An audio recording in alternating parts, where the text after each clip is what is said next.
Hello mga kasweet! For today's video po gagawa po tayo ng cinnamon roll. Ito mga kasweet, ito po ang ating gagawing filling mga kasweet. Ayan, sugar, melted butter, at saka yung cinnamon powder mga kasweet. At saka lalagyan natin ng konting salt.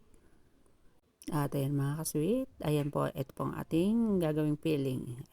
At ito po yung ating binabad na dough. Ayan, cornstarch, butter, egg, saka baking powder mga kasweet. At lagyan po rin po natin yan ng sugar para medyo matamis po ang ating dough. At ayan mga sweet, ayan, nirest po natin yan ng at least 1 hour.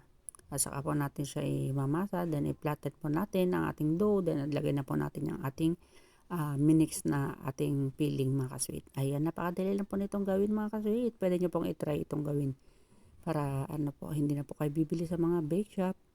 At ayan, napakabilis lang po siyang lutuin, magawin, i-bake mga kasweet. Ayan po mga kasweet, pagkatapos natin i-spread ang ating fillings, roll naman po natin siya. At ayan mga kasweet, I'm sure napakasarap po talaga nito mga kasweet. Kaya itry nyo na po ito. Ayan. Ayan, i-roll lang natin siya ng dahan-dahan para maganda po ang ating kalabasan ng ating roll. Ito na po, na roll na po natin siya. Saka natin siya i-cut bago po natin siya isalang sa ating oven. Ayan, dahan-dahan lang po natin ang pag-cut para hindi po masira ang ating ang ating dough mga kasweet. Ayan po mga kasweet, palapit na po ito. Pwede na po natin siyang isalang sa oven.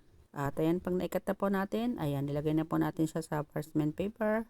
Ayan, at pwede na po natin yang isalang sa oven. Ayan po, pwede na po natin yang isalang sa oven. At isalang lang po natin siya ng 350 degrees ng 45 minutes mga kasweet. At ayan po mga kasweet, ayan, ready na po yan after 45 minutes mga kasweet. Ayan po mga kasweet, ayan lang po natin siya. At ito po ang ating finished product. Ayan, napakasarap, diba? At lalagyan po natin pa ng topping siya sa ibabaw ng icing mga kasweet. Ito po yung ating titimplaying icing. Ilalagay po natin sa ibabaw. Lalagyan po natin yan ng food color. At ayan mga kasweet. Napakasarap po yan. At ito po ang ating finished product mga kasweet. Ayan. Tasteless. Ayan po mga kasweet. Napakasarap po niya mga kasweet. I-try nyo na po. Comment down below po para alam po natin kung saan nakarating ang video na to mga kasweet. Ayan po mga kasweet. Kain po tayo. Maraming salamat po sa inyong walang sawang panonood.